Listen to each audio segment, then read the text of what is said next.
Bonjour à tous, c'est Mathieu et aujourd'hui on va parler de Spider-Man, mais pas de n'importe quel Spider-Man. Avant que No Way Home fasse son beurre sur la nostalgie et réunisse les différents interprètes sur grand écran de l'Homme Araignée, il faut savoir que plein de projets d'adaptation du tisseur se sont méchamment cassés les dents. Et dans l'eau, il y a des projets passionnants, des projets qui font carrément saliver, mais aussi des trucs vraiment chelous. Mieux encore, beaucoup de réalisateurs très estimés ont essayé de s'attaquer à Spider-Man, et c'est pour ça qu'on a réuni une bonne partie de la rédaction pour retracer l'histoire de ces tentatives. Sur ce, on est parti avec des premières tentatives pas piquées des hannetons.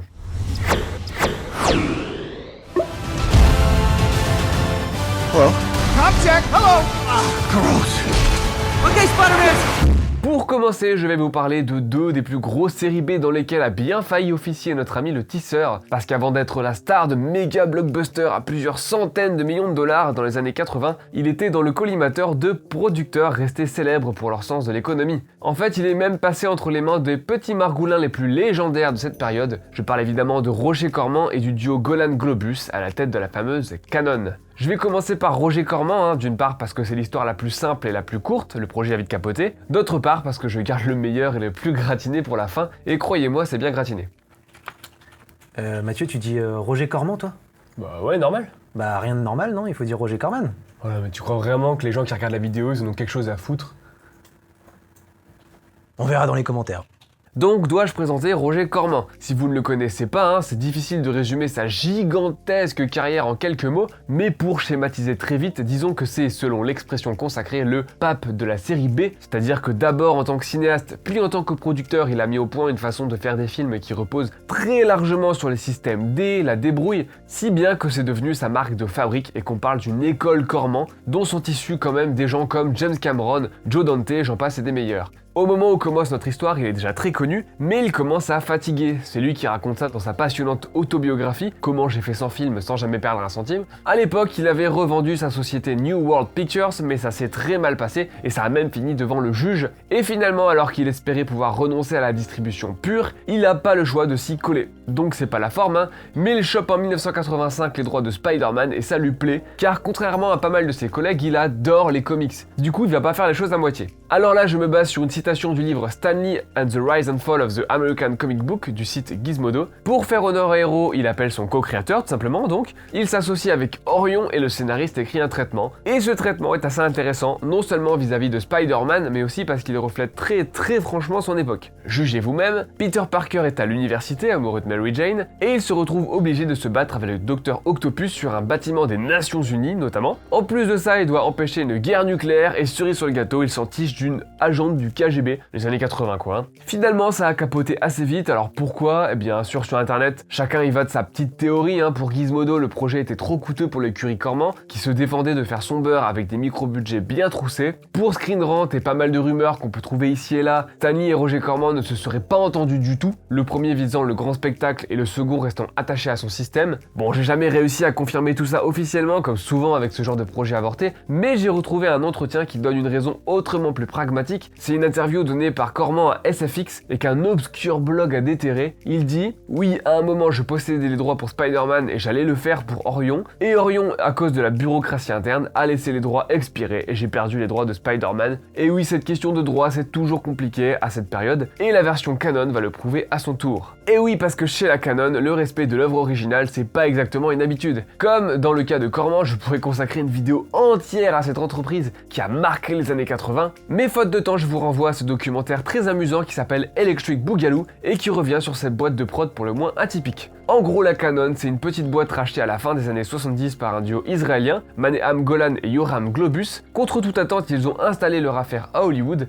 grâce notamment à des films d'action d'exploitation, genre les films avec Chuck Norris. Ils ont produit pas mal de films fun, mais aussi une pléthore de navets et quelques nanars d'anthologie. Il faut dire qu'ils n'avaient pas coutume de respecter leurs spectateurs. Alors quand ils achètent au milieu des années 80 les droits du tisseur, après l'échec de la version Corman pour 5 ans et 225 000 $, et bah c'est pas par amour pour le personnage. Le but c'est d'en faire un film d'horreur. Pour ça, ils engagent au scénario Leslie Stevens et démarchent pour la mise en scène Toby Hopper, qui est très lié à la compagnie, puisqu'il est alors en train de concrétiser avec elle son kitschissime Life Force, et que l'année d'après, il enchaînera sur le génial, et oui, Massacre à la tronçonneuse 2. Et le script pour cette étrange association vaut son pesant de cacahuètes. Si vous êtes un fan et ou un connaisseur des aventures de Peter Parker, faites pause sur la vidéo et accrochez-vous à quelque chose de stable, hein. Toute l'origin story, on oublie. Peter est déjà un photographe, hein, pas journaliste, qui se fait bombarder de radiation par un savant fou répondant au doux nom de Dr Zork. Le Dr Zork le transforme donc en monstre à 8 pattes, quasi littéralement en homme araignée, hein, Cronenberg style. Alors étrangement, sa nouvelle condition ne lui plaît pas des masses, et il développe des pensées suicidaires, mais finalement il utilise ses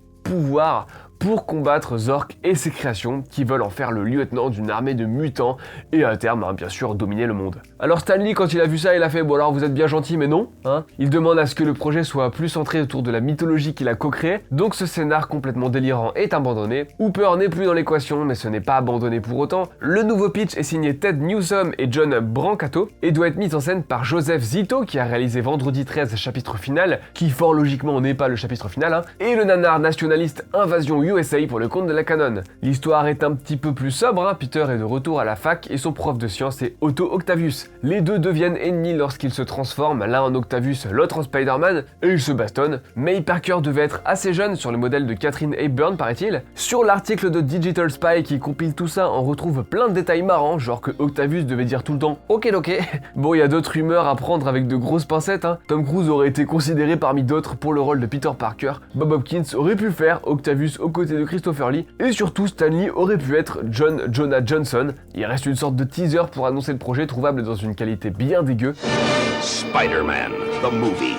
A live-action spectacular directed by Joe Zito, based on the characters created by Stan Lee. Il n'empêche qu'avec 20 millions de dollars de budget, ça aurait pu être un sacré truc. Alors pourquoi ça a capoté? Eh bien c'est dû d'une part aux frasques de la Canon, de l'autre encore à des problèmes de disponibilité de droits. Parce qu'en 1987 sort des prods Canon, Les Maîtres de l'Univers et surtout Superman 4, à la fois le pire et le meilleur film de la saga. C'est un échec retentissant et Golan et Globus mettent ça non pas sur le dos de la qualité, disons, relative des films, mais sur la rentabilité jugée faillible du genre super-héroïque. Résultat, il panique, le budget est divisé par 2, le cascadeur Scott Leva, également en lice pour le rôle de Peter, dira « Ted Newsom et John Brancato ont écrit le scénario, c'était bien, mais ça demandait un petit peu de travail. Malheureusement, à chaque réécriture conséquente par d'autres scénaristes, c'est allé un tout petit peu plus de bien à mauvais à nul. Le réalisateur se fait la malle, Canon gèle alors le projet en pleine pré-production, sauf qu'encore une fois, les droits étaient à eux un petit laps de temps, 5 ans pour être précis, et donc ils sont revenus à Marvel,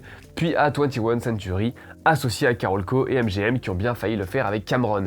La Canon, quant à elle, a failli paraître piégée par son propre modèle économique, pas sûr que ce Spider-Man leur aurait sauvé les miches, n'empêche que rétrospectivement, on est curieux de voir ce que ces deux projets auraient donné.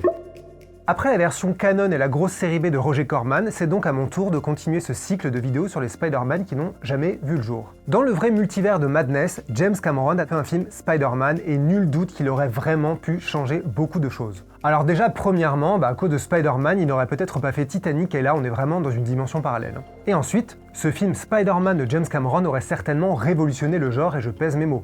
Parce qu'à l'époque, le super-héros c'était une toute autre histoire. C'était avant Sam Raimi, avant sa trilogie avec Tobey Maguire, avant les films X-Men, bien avant Avengers évidemment, et à une époque où le monde allait affronter ou plutôt subir Batman Forever et Batman et Robin. Il y avait bien sûr eu de gros succès avec les films Superman et Batman, mais vu la popularité de l'homme araignée et l'ambition de James Cameron, ce Spider-Man aurait probablement été un raz-de-marée. Et d'ailleurs, sans ce projet finalement abandonné, la trilogie réalisée par Sam Raimi aurait peut-être été très différente, puisqu'elle a recyclé pas mal des idées de James Cameron. Alors qu'est-ce qui s'est passé? Tout simplement et malheureusement une bête histoire de gros sous et de gros égos. Tout a officiellement commencé en 1993, quand un film Spider-Man a été annoncé en fanfare avec deux gros noms, James Cameron au scénario et le studio Carolco à la production. Alors à l'époque, Carolco c'était le studio cool et incontournable grâce à Rambo et ses suites, Total Recall, Terminator 2, Basic Instinct ou encore Cliffhanger, bref la moitié de vos films cultes des années 80 et 90, ça vient de Carolco. En 1993, James Cameron était déjà un demi-dieu. Il avait déjà réalisé Terminator, Alien le Retour, Abyss et venait de tourner True Lies avec Schwarzenegger. Et bien sûr, Spider-Man était déjà une superstar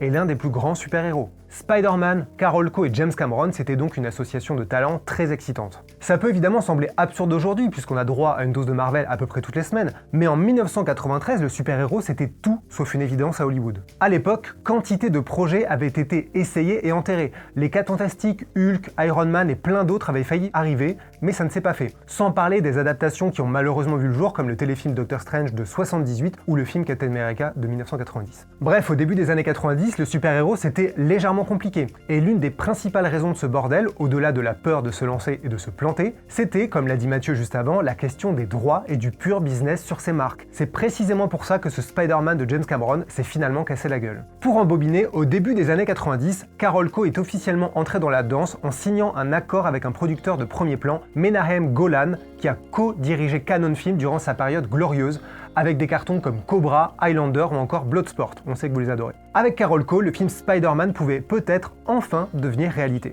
L'accord s'est fait sur la promesse d'un film à 50 millions de dollars, c'est-à-dire une grosse production pour l'époque. À titre de comparaison, c'était à peu près le budget du premier Batman et d'Alien 3, même si ça reste loin de par exemple Terminator 2 au hasard qui avait coûté 2 fois plus cher. L'accord stipulait aussi que Menahem Golan devait recevoir un salaire d'1 million de dollars et un crédit de producteur. Et c'est ce détail qui va être une bombe à retardement. Quand James Cameron est arrivé, il a lui aussi donné ses conditions. Il allait écrire le scénario qu'il voulait, demander un salaire de 3 millions de dollars et avait en plus un droit de regard sur tous les gens impliqués. Et il ne voulait pas que le producteur Menahem Golan apparaisse au générique, probablement parce que son scénario à lui n'avait plus rien à voir avec celui que le producteur défendait avant qu'il arrive. Résultat, le producteur a attaqué Carolco en justice en 1993, alors que le projet décollait pour de bon. En gros, Carolco avait mal géré les contrats, si bien que James Cameron et Menahem Golan étaient tous les deux dans leurs droits.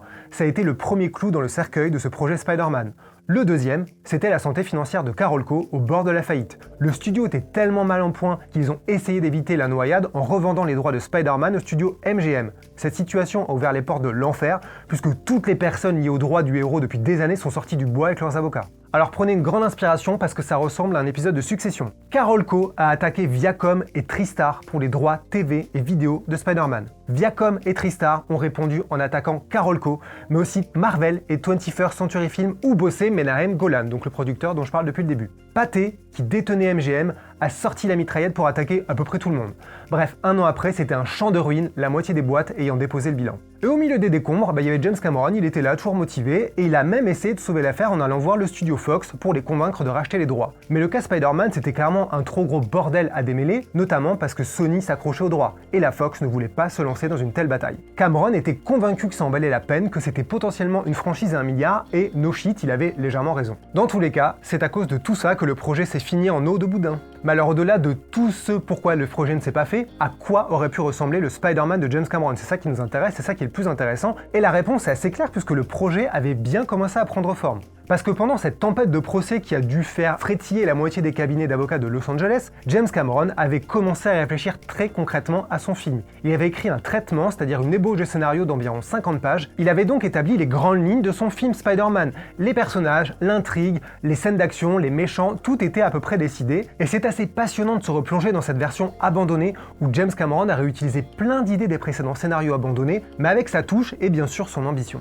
Déjà, commençons par le commencement, la naissance de Spider-Man chez James Cameron. Le réalisateur avait mis l'accent sur la jeunesse du héros et s'amusait même à dire que ce n'était pas Spider-Man mais Spider-Kid. Dans son scénario, il reprenait une idée des précédentes versions abandonnées. L'adolescent gagnait ses pouvoirs suite à une sortie scolaire pour étudier des mouches génétiquement modifiées. L'une d'elles se retrouvait dans la toile d'une araignée, l'araignée bouffait la mouche mutante et l'araignée mordait Peter Parker.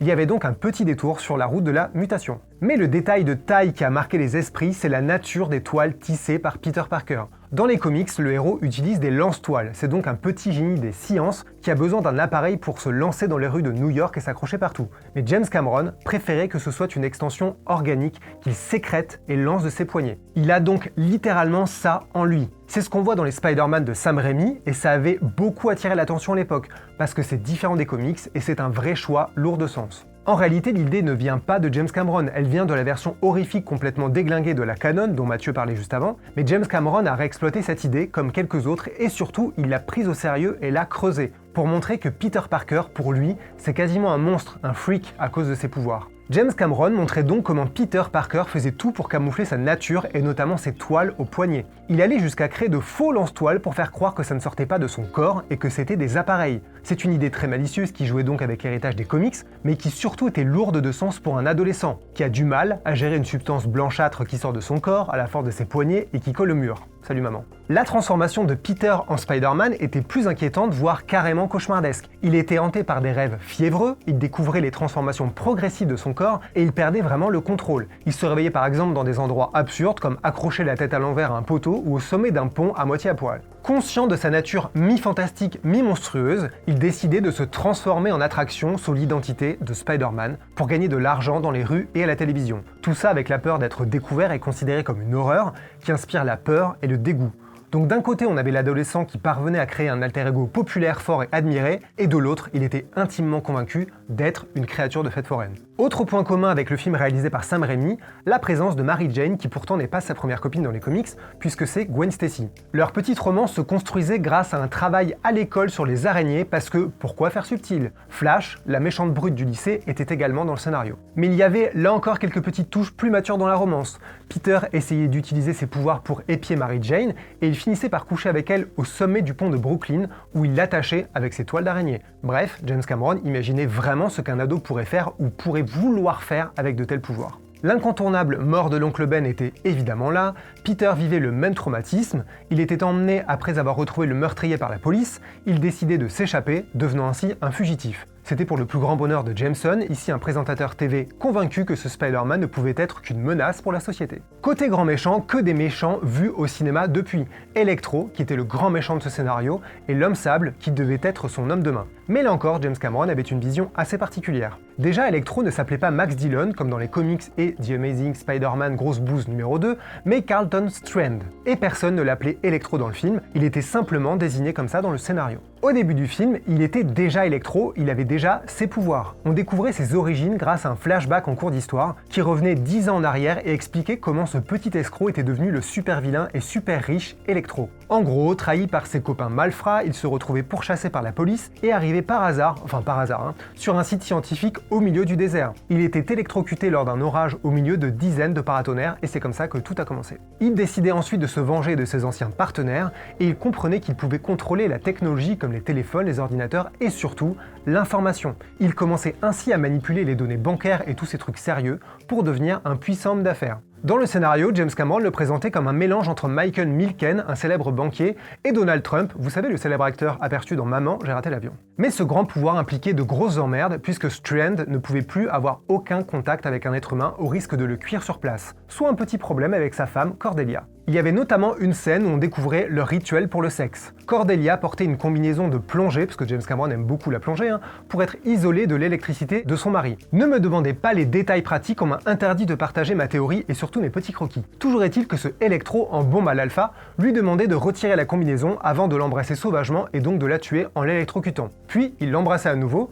et la réanimait, c'est-à-dire une jolie image de rapport toxique et pervers. Dans le film, Electro apprenait l'existence de Spider-Man et voulait d'abord le recruter. L'homme sable était un de ses hommes de main et il voulait former une bande de super vilains pour régner sur la ville, un peu comme les Sinister Six, oui. Peter Parker hésitait presque parce qu'avec cet argent, il pensait pouvoir aider sa gentille tante May, mais bien sûr, le héros restait un héros et il refusait l'argent du méchant. C'est là qu'Electro perdait son calme et décidait de ruiner la réputation de Spider-Man en mettant en scène de faux et méchants Spider-Man dans la ville, et en payant grassement Jameson pour diffuser des fake news sur BFM TV New York. Strand allait jusqu'à tuer Cordelia pour que Spider-Man soit accusé du meurtre. Il kidnappait évidemment Mary Jane vers la fin du film pour piéger Spider-Man, et les deux s'affrontaient au sommet du World Trade Center. Oui, c'est un autre monde, c'est là qu'avait lieu le combat final. Peter sauvait in extremis Mary Jane, encore une fois évidemment, et Electro était finalement tué dans le combat, malgré la tentative de Peter pour être un gentil et sauver le méchant. Le héros retirait finalement son masque pour lui révéler son identité à la fin. À la toute fin de la bataille, à l'aube, le Robin des Bois tisseur décidait de littéralement lâcher dans les airs la fortune de Strand qu'il avait volée au peuple. Les billets verts pleuvaient donc dans les rues de New York où les habitants sautaient de joie en les récupérant. Autre petit point commun avec le film de Sam Raimi, à la fin, MJ embrassait Peter et elle comprenait qu'il était Spider-Man.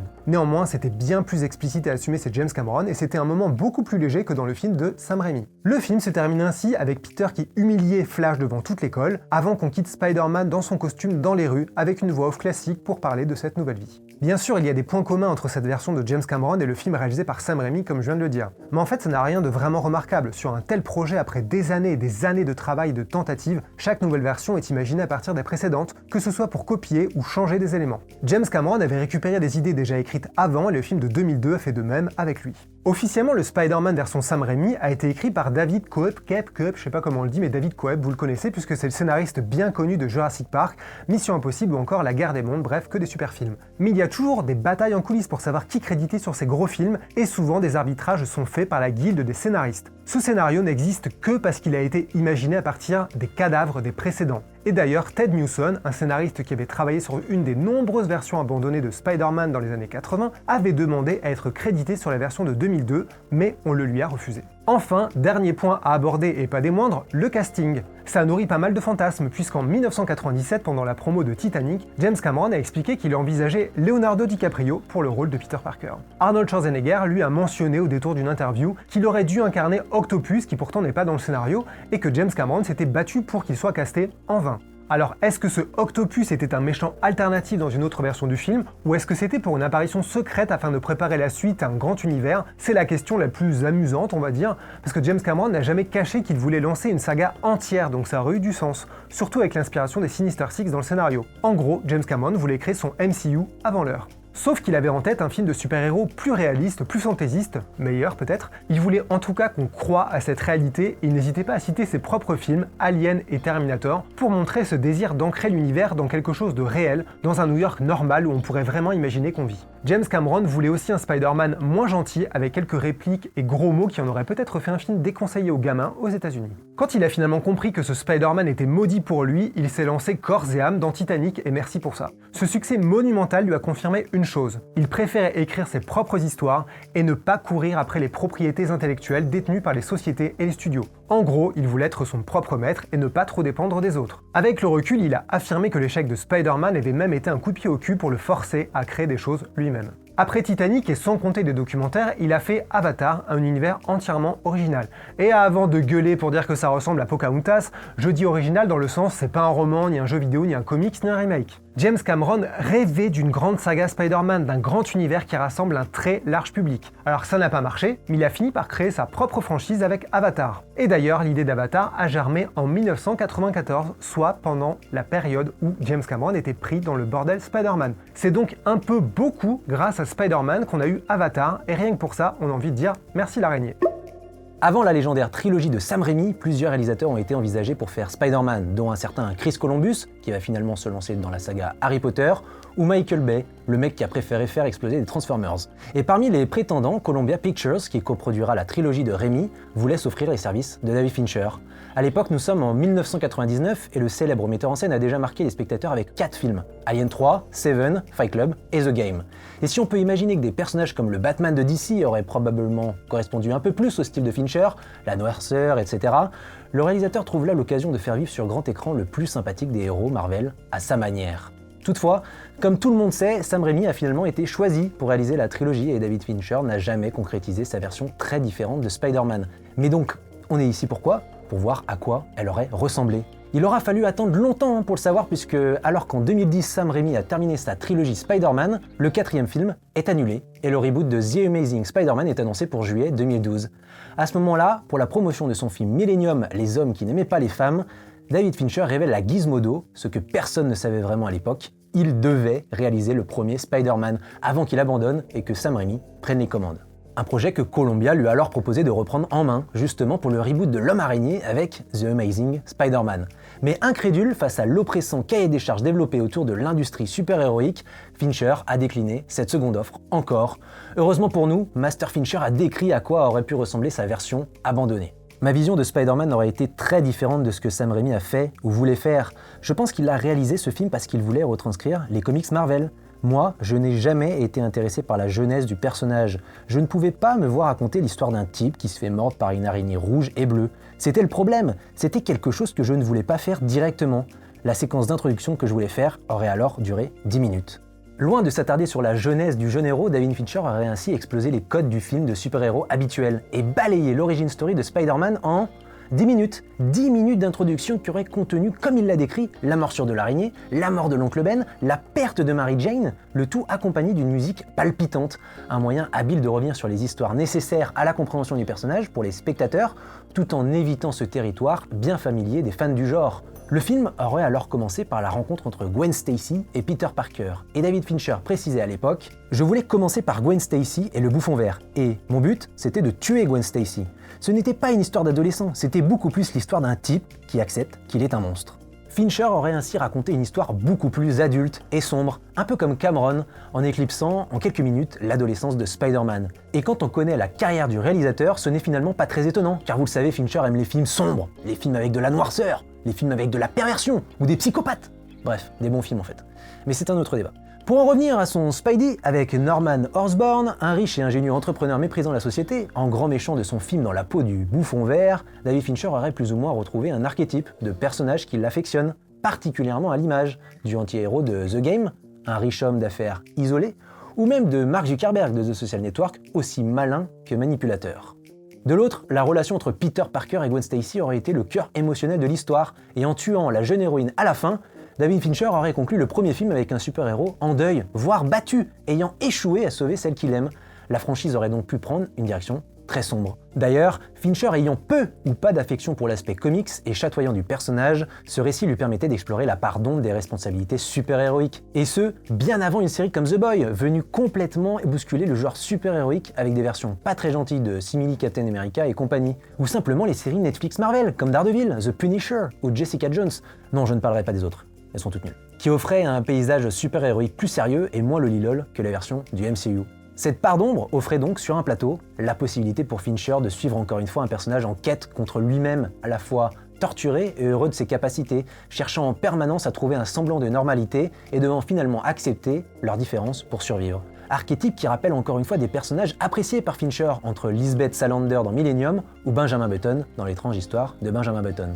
Mais évidemment, en mettant Mary Jane de côté dès l'introduction, en adaptant l'arc controversé de la mort de Gwen Stacy, qui a révolutionné non pas juste Spider-Man, mais toute l'appréhension de la littérature comics, et en mettant Peter Parker face à sa propre condition de monstre, pas sûr que c'est ce que le public voulait voir d'un Spider-Man, un premier Spider-Man, même dans les années 2000, et facile de comprendre la crainte du studio. En bref, même si Fincher est devenu un monument du cinéma contemporain, difficile d'imaginer qu'il était l'homme de la situation. Et c'est un fanboy du monsieur qui vous le dit. Spider-Man est un personnage certes dramatique, mais c'est aussi dans sa persévérance, sa légèreté apparente et ses blagounettes insupportables qu'il se démarque et qu'il contrebalance sa noirceur. Un terrain qui convenait probablement mieux à d'autres pour lancer ou relancer la franchise Spider-Man. Dans un premier temps, je suis obligé de revenir un instant sur Spider-Man 3. Pour rappel, le film est sorti en 2007, soit un an avant que The Dark Knight et Iron Man n'imposent définitivement le genre super-héroïque comme majeur dans le cinéma hollywoodien. Alors vous le savez sans doute, mais à sa sortie, Spider-Man 3 a pas mal déçu, mais ça ne l'a pas empêché d'être un méga carton au box-office avec près de 900 millions de dollars de recettes, sans compter l'inflation, parce que sinon ça veut dire qu'il a largement dépassé le milliard. Bon.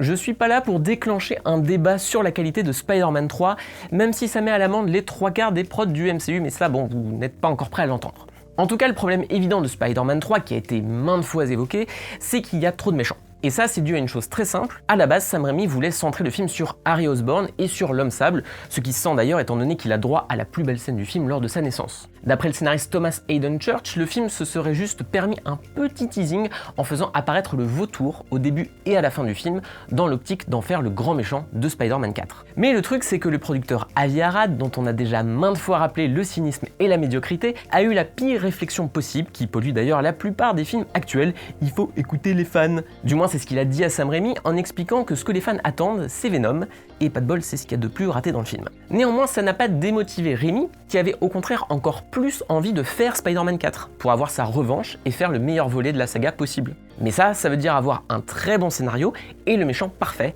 et malheureusement c'est là que les choses se compliquent. Au début de la pré-production, plusieurs possibilités ont été envisagées à ce sujet. Sam Raimi a annoncé en interview qu'il aimait beaucoup Electro, les Sinister Six et même que le lézard était l'un de ses personnages préférés. Et si vous avez déjà bien vu les premiers Spider-Man, eh bien le lézard apparaît déjà dans la trilogie, quand il est encore le docteur Connors, l'un des profs de Peter, incarné par Dylan Baker. Et pour Raimi, c'était une super idée de voir un personnage tertiaire évoluer de la sorte. Et d'ailleurs, le lézard a même un temps été envisagé comme le méchant de Spider-Man 2, comme l'ont montré certains concept art. Mais Sam Raimi a toujours dit en interview avoir retenu la leçon de Spider-Man 3 et que le plus important, et je le cite, c'est que Spider-Man 4 se concentre sur le périple du personnage pour en arriver au vilain adéquat. Ironiquement, Raimi voulait mettre ça en scène dans la séquence d'introduction, qui aurait été un montage dynamique où l'on suit le quotidien de justicier de Spider-Man. On l'aurait vu arrêter coup sur coup des méchants comme le Shocker, le Rôdeur, le Rhino, Mysterio ou encore l'Homme aux échasses parce que pourquoi pas, histoire de bien éloigner les méchants de seconde zone, n'est-ce pas Marvel Studios? Pour la petite blague, l'artiste Jeffrey Henderson a dévoilé pas mal de storyboards du film, et notamment de cette séquence. Il aurait semblé que Mysterio aurait été joué par Bruce Campbell, l'acteur culte de Sam Raimi qui fait déjà des caméos dans la trilogie. Bon, même si entre-temps l'acteur a démenti l'information, mais il aurait pu juste ne pas avoir été mis au courant. En tout cas, au fil de l'avancée du projet, Sony et Sam Raimi ont fini par se tourner vers le vautour comme méchant principal. Plusieurs acteurs étaient en lice, dont Ben Kingsley, mais c'est finalement John Malkovich qui s'est vu confier le rôle d'Adrian Toomes. Alors forcément, si vous pensez à la version MCU du personnage par Michael Keaton, vous vous dites peut-être que le vautour n'est pas un choix de méchant incroyable. Mais Raimi voulait le rendre vraiment très dangereux, et il a même déclaré en interview qu'il voulait en faire l'adversaire le plus redoutable que Spider-Man n'ait jamais affronté de toute la franchise, saluant au passage la capacité de Malkovich à évoquer la crainte et l'effroi dans son jeu d'acteur. Bon, et même si tout ça ressemble à du discours promo, on a bien envie de croire Raimi au vu des storyboards et de leur version animée qu'on peut désormais trouver en ligne. Parce que les animatics sont très brutaux, et notre cher homme araignée en prend plein la gueule en étant traîné le long d'une façade d'immeuble et en étant transpercé par les lames du vautour. Et enfin, il est bon de préciser que Black Cat a également été envisagé pour rejoindre ce roster. Enfin, pour être plus précis, le personnage de Felicia Hardy devait être présent, mais elle aurait été la fille du vautour et serait devenue une nouvelle super-vilaine, Vulturess. Et ce qui est rigolo, c'est que le choix de Sam Raimi pour le rôle s'était porté sur Anne Hathaway.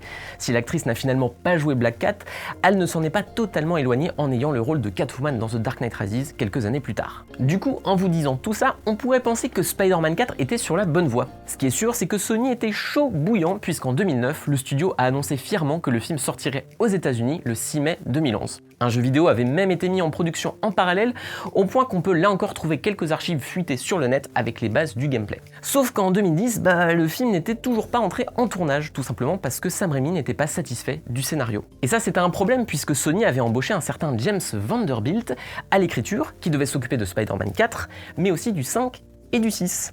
Et après le rendu d'un traitement complet, Raimi a voulu aller dans une autre direction et a fait venir d'autres scénaristes pour reprendre le navire. Malheureusement, c'est là que Spider-Man 4 coule, puisque l'écriture piétine et Sony ne peut pas se permettre d'attendre plus longtemps à cause des conditions de ses droits sur la franchise. Alors vous le voyez peut-être maintenant que Spider-Man est plus ou moins dans le MCU, mais Sony s'accroche à l'homme araignée comme on s'accroche à la vie, et pas seulement parce que notre éjaculateur préféré rapporte beaucoup d'oseille. Pour vous la faire courte, Marvel allait assez mal dans les années 90 et a revendu à divers studios de cinéma les droits d'adaptation de ses personnages. Ça a éparpillé les franchises, et c'est pour ça qu'il a fallu attendre le rachat de Marvel par Disney pour commencer à rassembler tout ce beau monde. Du coup, le problème avec Spider-Man, c'est que Sony est contractuellement obligé de produire très régulièrement des films autour du personnage, sans quoi les droits reviennent à Marvel.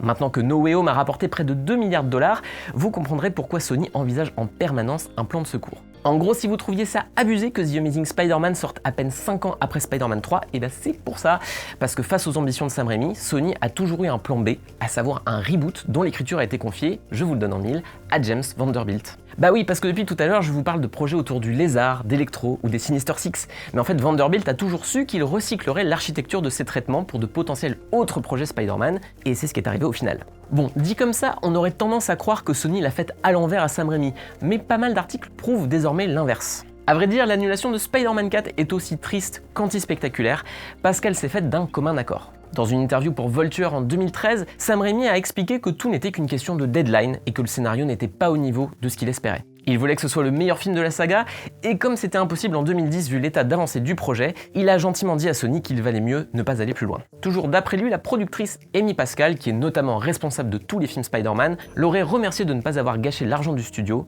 et d'avoir été honnête. En fait, il est tristement révélateur que l'une des premières grandes sagas de super-héros modernes se soit stoppée à cause d'un manque de temps pour assurer la qualité du produit fini. À l'heure où le MCU torche ses productions en moins de 2 ans pour s'accorder à son rythme de sortie infernal, on apprécierait presque que Spider-Man 4 n'ait pas été réalisé par-dessus la jambe pour coller à un calendrier. Reste juste à espérer maintenant que le carton interstellaire de No Way Home ne donne pas trop de mauvaises idées à Sony, surtout maintenant que les fans chouinent avec des hashtags pour revoir Tobey Maguire et Andrew Garfield. Parce que comme le disent les meilleurs tueurs en série, la plupart du temps, ça ne sert à rien de déterrer les cadavres, à part pour les violer.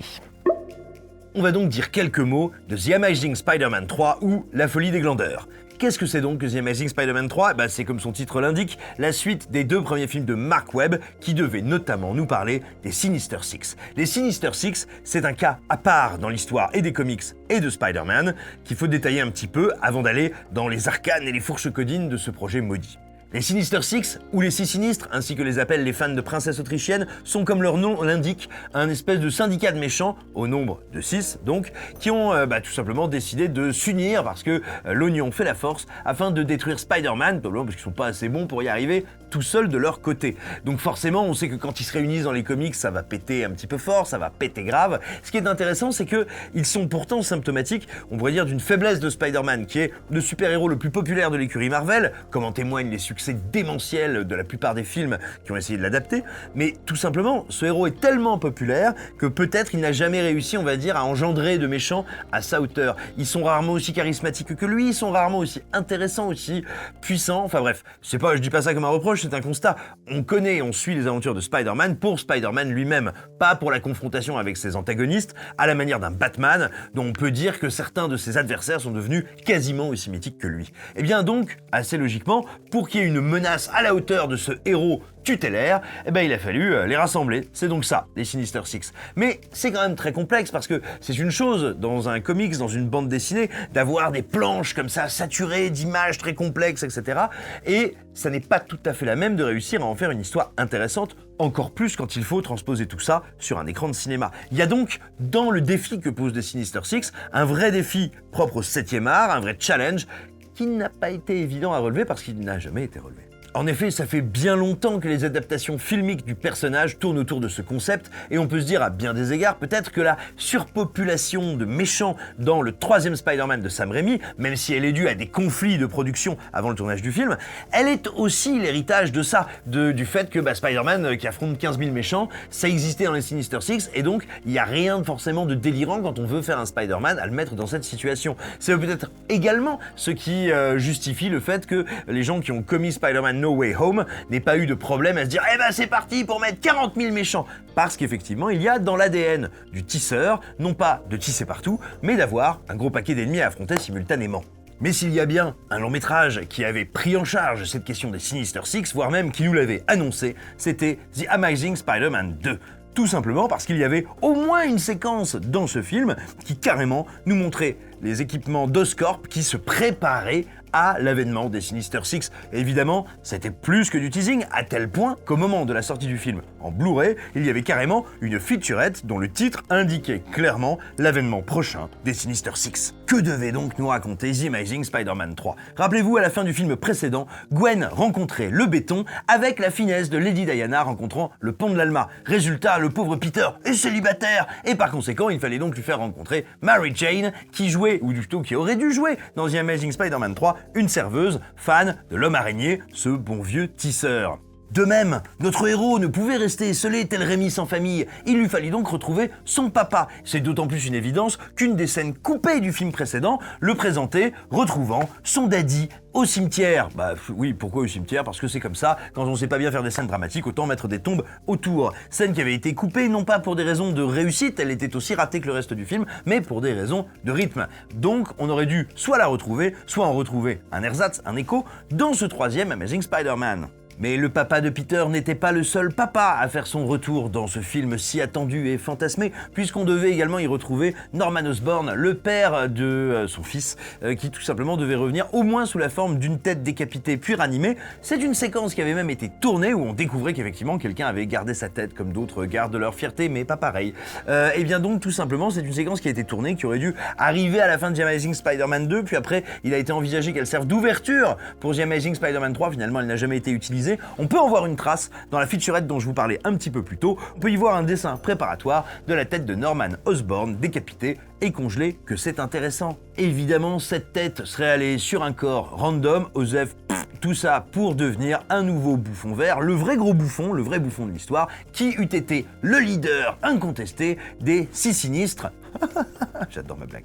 Des 6 sinistres, lesquels auraient donc accueilli Rhino, celui que vous avez vu à la fin du Amazing Spider-Man 2, la chance, Mysterio, je vais dire Rey Mystérieuse, mais non, c'est une mauvaise blague, le vautour, donc qui n'était donc pas le comptable de Sony, et également, putain, je suis tellement drôle, Kraven le chasseur, et puis Dr Octopus, hein, voilà, quelle chance, merveilleux, une équipe incroyable, sûrement pour un film plein de spectacles et de scènes spectaculaires qui se seraient terminées sans doute par une fin qui arrive plutôt dans la dernière partie du film. Et voilà, et parce que la vie est injuste et que souvent c'est une tartine d'excréments que vous devez manger jusqu'au bout, le film n'est jamais sorti. Mais comment se fait-ce ? Tout partait pourtant si bien. Avant même la sortie de The Amazing Spider-Man 2, Sony annonce en grande pompe la mise en chantier de The Amazing Spider-Man 3, dont je viens de vous parler, mais également d'un The Amazing Spider-Man 4, qui sont programmés à l'époque, respectivement, pour 2016 et 2018. Mais tout va partir en bonne grosse cacahuète. Preuve qu'à défaut d'avoir un cerveau, les gens ont parfois des yeux, The Amazing Spider-Man 2 n'a pas marché. Alors, attention, ne me faites pas dire ce que je n'ai pas dit, ça n'a pas été un bid avec plus de 700 millions de dollars au box-office international, il a rapporté de quoi rendre heureux pas mal de petits films indépendants ou même de films à budget moyen. Problème, il a coûté une tétrachie de billets verts à tel point qu'il aura, semble-t-il, à peine rapporté 70 millions de dollars à son studio, ce qui est absolument minable pour un blockbuster super-héroïque, et vous en conviendrez, pour un Spider-Man qui est censé être le héros qui roule sur tous les héros, comme notre président Emmanuel Macron. Eh bien, tout simplement, c'est une énorme contre-performance. Donc, tout d'un coup, on commence à claquer des genoux chez Sony. Imaginez un peu la situation. Certes, aujourd'hui, il y a beaucoup de gens qui se sont montrés très audibles pour dire combien The Amazing Spider-Man et sa suite The Amazing Spider-Man 2 étaient de chouettes films.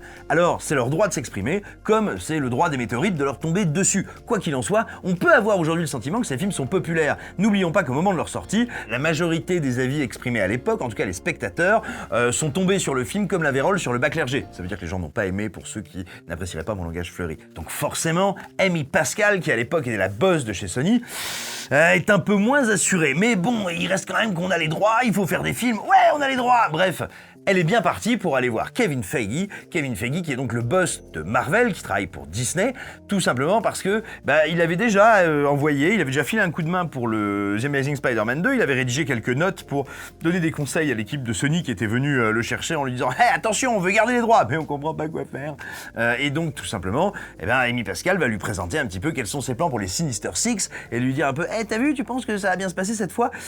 Sauf qu'elle va recevoir une proposition non pas indécente, mais inattendue. Kevin Feige lui dit « Moi, je vais tout casser là-dedans, c'est pas comme ça que je vais faire ». Lui, la seule chose qu'il envisage pour continuer à collaborer en bonne entente avec Sony, c'est de continuer à ce que Sony puisse exploiter les droits, mais que Sony laisse totalement les rênes de la partie créative à Marvel et qu'on arrête totalement les frais. Il n'a aucune envie de devenir consultant de luxe pour une franchise dont il estime qu'elle est sur le point de s'écrouler du fait de son traitement par Sony. C'est à partir de ce moment-là que, en interne, on passe de la confiance à la bérésina, tant tout semble s'écrouler autour du projet. Même si, officiellement, Sony essaye de dire donc du coup on fait un film Sinister Six en 2016 et un The Amazing Spider-Man 3 en 2018, en vrai en interne, absolument tout prend l'eau. Et ce qui finalement enlèvera le petit pyjama de The Amazing Spider-Man 3 et des Sinister Six, comme votre grand-mère le faisait, des petits lapros qu'elle vous faisait déguster à midi, eh bien c'est un événement totalement extérieur aux aventures de ce foutu tisseur. Il se trouve que, à côté de tout ça, Sony s'apprête à sortir un film qui s'intitule The Interview, avec Seth Rogen, James Franco, qui se moque copieusement du système digestif et des anus respectifs de ces deux comédiens, mais surtout de la Corée du Nord. Le résultat, c'est une polémique internationale, et enfin, un piratage des messageries mail de Sony, qui sera attribué à la Corée du Nord, mais dont il serait très imprudent aujourd'hui de prétendre pouvoir affirmer qu'il est bien dû à la Corée du Nord. Je n'en sais rien, ça n'est pas l'objet de cette vidéo. Mais en tout cas, ce piratage fait que se retrouvent sur la place publique les communications de tous les exécutifs du studio, notamment ceux d'Amy Pascal, la grande patronne.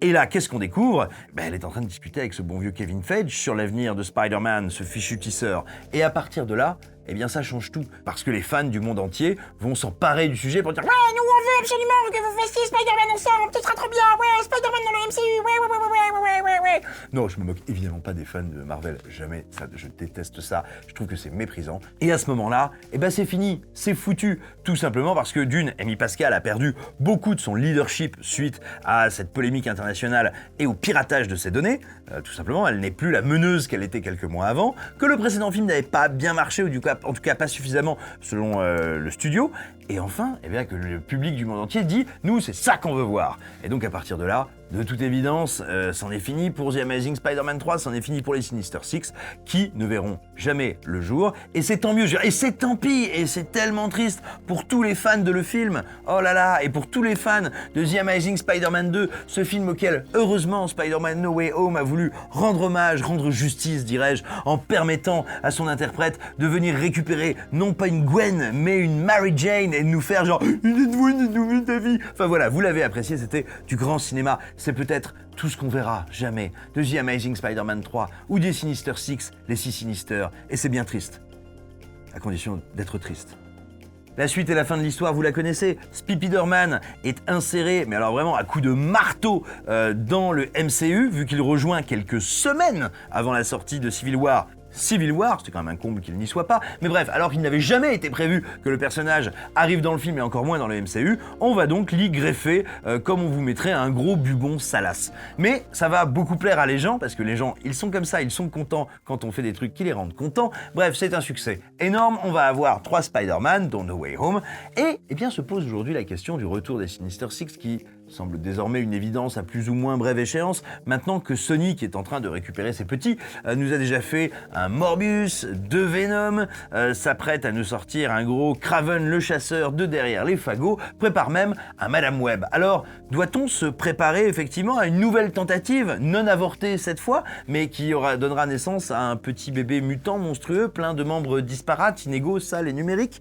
On ne sait pas, mais quand on voit tout simplement le nombre de projets, je pense aussi notamment à Madame Web, truc encore assez mystérieux lancé par Sony, on ne peut que se demander si le destin du tisseur n'est pas de se retrouver entouré de mauvais méchants, mécompris par des studios qui ne font rien que penser à ces personnages comme autant de lignes comptables d'un tableur Excel sans fin qui nous entraînerait jusqu'aux confins d'un cosmos de l'ennui, mais bon ça, on n'en sait rien.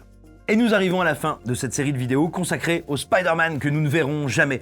Des projets tantôt intéressants, tantôt passionnants, parfois extrêmement prometteurs, portés par des cinéastes de renom, des créateurs de formes, d'images et des passionnés de culture populaire dont on regrettera toujours de ne pas avoir vu les visions, mais aussi de possibles étrons ou tumeurs filmiques auxquels nous avons échappé. Incroyable saga jamais vue qui nous excite, nous passionne, nous amuse, comme j'espère que ce fut votre cas en regardant cette série de vidéos. En tout cas, quoi qu'il en soit, maintenant, dites-nous merci, et on vous dira de rien, puis abonnez-vous à cette chaîne, mais abonnez-vous aussi à notre site qui, contre quelques euros sonnants et trébuchants, permettra à ceux qui le veulent, mais surtout ceux qui en ont les moyens, de devenir membre premium de la communauté Écran Large, communauté qui reçoit toutes les semaines 4 articles inédits, des articles que nous appelons des articles spéciaux abonnés super tip-top, qui sont consacrés à d'excellents films, de très grands metteurs en scène, de grands comédiens, d'immenses artistes, bref, du cinéma qu'on a envie de faire découvrir, redécouvrir ou tout simplement partager. Bref, abonnez-vous, donnez-nous des sioux, donnez-en à l'arc. Moi je pense bien à vous, je vous embrasse très fort.